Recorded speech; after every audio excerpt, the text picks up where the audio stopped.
नमस्कार दोस्तों, गीतांजलि की काउंसलिंग में आप सबका स्वागत है। आज हम फिर मिल रहे हैं एक नए विषय पर बात करने के लिए और ये आज का विषय बहुत इंटरेस्टिंग विषय है क्योंकि जब वो दोनों मेरे ऑफिस में आए मियां बीवी ये कहने के लिए कि हमारी आपस में आजकल बन नहीं रही, बहुत झगड़ा हो रहा है। वैसे तो हम एक दूसरे से बहुत प्यार करते हैं पर पता नहीं ये प्यार कहाँ खो गया है। प्लीज गाइड अस, बताइए कि कैसे हम अपना दाम्पत्य जीवन ज्यादा प्रेम पूर्वक जी सकें। बड़ी गंभीर समस्या, समझ में नहीं आ रहा, तो मैंने सोचा चलो धीरे धीरे इनसे इनके बारे में जानने की कोशिश करती हूँ। तो पत्नी साहिबा मुझसे कहती है मेरी सबसे बड़ी शिकायत ये है कि ये हर सिचुएशन में स्ट्रेस ही नहीं लेते, तनाव ही नहीं लेते, ये बहुत लाइट कैजुअल अप्रोच से जिंदगी को जीते हैं, इन्हें किसी चीज की फिक्र ही नहीं होती। मैं बोलती रहती हूँ बोलती रहती हूँ और ये बस सुन लेते हैं मुझे चुपचाप। ये प्रेशर क्यों नहीं लेते, इन्हें कोई चीज महसूस क्यों नहीं होती, ये ऐसे तो ना थे। तो जब मियां साहब के साथ की तरफ मैंने देखा तो वो हल्की सी मुस्कुराहट से मुझे कहते हैं कि मैम आप बताइए, अब सब कुछ तो हम बदल नहीं सकते, बहुत कुछ हमारे पास है, सब कुछ हो नहीं सकता, जो है उसी को एंजॉय करके क्यों ना जीवन को जिए। उनका ये कहना था और ये बात मेरे दिल में जाके कहीं बस गई। तो मुझे लगा कि क्यों ना हम आज इसी बात पे बात करें कि हमारे जीवन में जो कुछ है क्या हम उसको एक्नॉलेज करते हैं, क्या हम एहसान मांगते हैं, क्या हम शुक्राना करते हैं, क्या हम भगवान को थैंक यू कहते हैं, क्या हम ग्रैटिट्यूड फील करते हैं। चलिए आज बात कर रहे हैं इंपॉर्टेंस ऑफ ग्रैटिट्यूड। ग्रैटिट्यूड है क्या? ग्रैटिट्यूड सिर्फ वो एक ख्याल है, वो भावना है, वो अल्फाज है जो इस बात का एहसास दिलाता है कि मुझे पता है मेरे पास बहुत कुछ है, बहुत कुछ में से कुछ नहीं है लेकिन बहुत कुछ है, मैं बहुत खुश हूँ। जो कुछ मेरे पास है मैं उसके लिए बहुत खुश हूँ। अब मेरे पास क्या है ये तो फिर एहसास की बात है, समझ की बात है और वो समझ हम सब में नहीं है।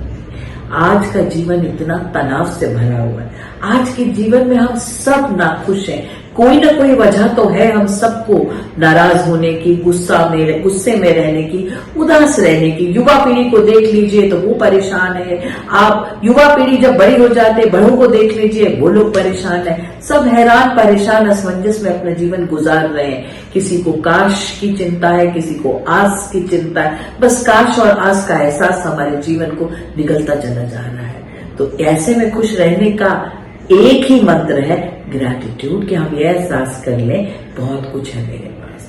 अब बात करते हैं कि ये करते कैसे, ग्रैटिट्यूड एज अ प्रैक्टिस कैसे लाया जाए। रोज सुबह क्या हम उठ के प्रातः काल में, अब वो प्रातः काल मेरा 6 बजे हो रहा है, 7 बजे हो रहा है, 8 बजे भी हो रहा है, जब भी हो रहा है, जब भी आप आंख खोलें तो उस परमपिता परमेश्वर का, जिसको भी आप मानते हैं, नहीं भी मानते तो यूनिवर्स में एक एहसास डाल दीजिए, शुक्रिया आज की सुबह दिखलाने का। तो हम पहला शुक्राना करते हैं आज सुबह को महसूस करने का, फिर दूसरा शुक्राना महसूस करते हैं रात की नींद का। अब नींद अच्छे से नहीं आई तो कोई बात नहीं, अब शुक्राना इस बात का कर लेते कि रात को नींद अच्छी नहीं आई, आज दिन अच्छे से बिताऊंगा ताकि मैं रात को अच्छे से सो पाऊं।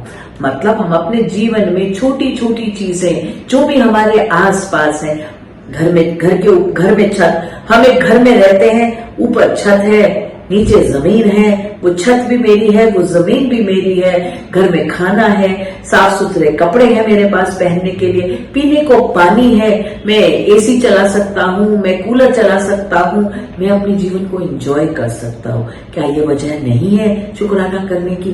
क्या ये वजह नहीं है सब्र महसूस करने की? क्या ये रीजंस नहीं है ग्रैटिट्यूड फील करने की?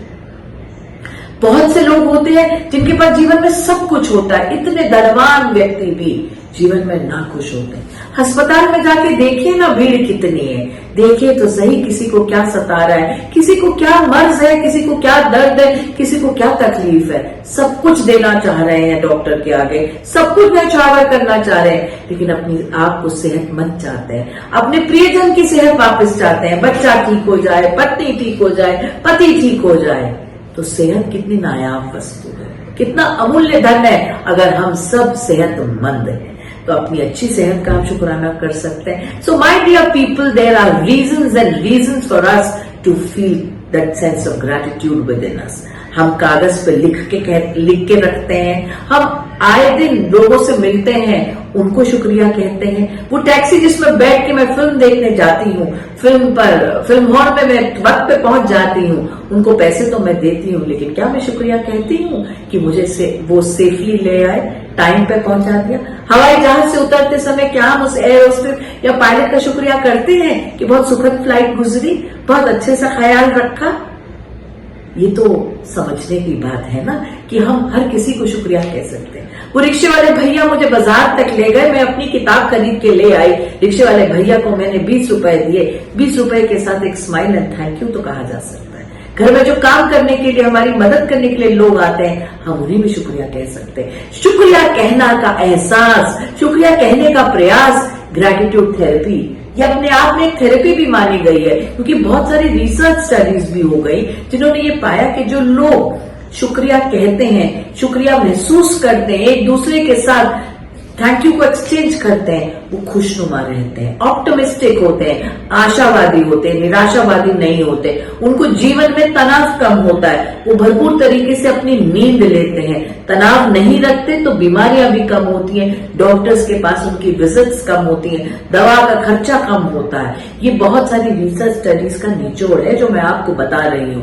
तो इस तनावपूर्ण जीवन को हम जी तो रहे हैं, कुछ अपनी मर्जी से, कुछ अपनी मर्जी के बिना जी रहे हैं, लेकिन इस सब के बीच में एक स्कोप है कि हम शुक्रिया कह सकते हैं, कि हम शुक्रिया महसूस कर सकते हैं, हम शुक्र करते हुए इस जिंदगी को जी सकते हैं। हम रोज सुबह शुक्रिया कर सकते हैं, हम दोपहर को खाने के मेज पर बैठकर खाने का शुक्रिया कर सकते हैं, खाने बनाने वाले का धन्यवाद कर सकते हैं। चाहे तो हम रोज कई वजहें ढूंढ सकते हैं शुक्रिया कहने के लिए। खेलने का मौका मिला, उस बात का शुक्रिया। ये एक प्रैक्टिस है, एक प्रथा है जो हम शुरू कर लें अगर, तो हमको जीवन में छोटी छोटी खुशियां महसूस होगी। वो जो लिटिल थिंग्स की बात करते हैं ना, the little things make a big difference, वो यही लिटिल थिंग्स होती हैं। हमें एक सुंदर सा फूल खिला हुआ मिला, देखने को मिला, एक गमले में लगा हुआ, उस फूल ने मेरा आंगन सजा दिया, महक गया मेरा आंगन उस फूल की खुशबू से, इस बात का शुक्रिया। घर में आज मनपसंद खाना अम्मा ने बनाया है, इस बात की खुशी हो सकती है। आज पिताजी आए तो जलेबी ले आए शाम को, या आज हमने चाहा और मोमोज हमने ऑर्डर कर दिए। मतलब जो भी हम चाह रहे हैं वो छोटी छोटी सी हमारी खुशियां पूरी होती चली जाए तो ये भी शुक्रिया की वजह बनती है। और इस जीवन को जीने के लिए ये कई बार नीरस लगता है, इस नीरस जीवन को सरस बनाने के लिए सिर्फ एक ही पेंट ब्रश की जरूरत है, एक ही रंग जो है वो आपके जीवन के कैनवस को रंगीन कर देगा, और वो है सेंस ऑफ ग्रैटिट्यूड, वो है प्रैक्टिस ऑफ ग्रैटिट्यूड। तो मैं अनुरोध करती हूँ आप सबसे, और मेरी आप सबसे यही उम्मीद है कि आप अपने दिनचर्या में, अपने दिन प्रतिदिन की दिनचर्या में जरूर शुक्रिया महसूस कीजिए, शुक्रिया कहिए, प्रैक्टिस कीजिए ग्रैटिट्यूड की ये भावना, इससे जीवन बहुत अच्छा बीतेगा आप सबका। बस इन्हीं शब्दों के साथ मैं आज का सेशन समाप्त कर रही हूँ। नेक्स्ट वीक फिर आप सबसे मुलाकात होगी, एक नए विषय पर बात करेंगे। तब तक के लिए खुश रहिए और खुशी का एहसास करते हुए शुक्रिया भी कहते रहिए। बहुत बहुत धन्यवाद। हमारे चैनल आई ऑफ ट्रुथ को सब्सक्राइब कीजिए YouTube पर, इसे फॉलो कीजिए Facebook पर, Instagram पर, Twitter पर और कू पर। हमारे चैनल के बारे में फीडबैक देने के लिए हमें मेल कीजिए ioftruth.6@gmail.com पर।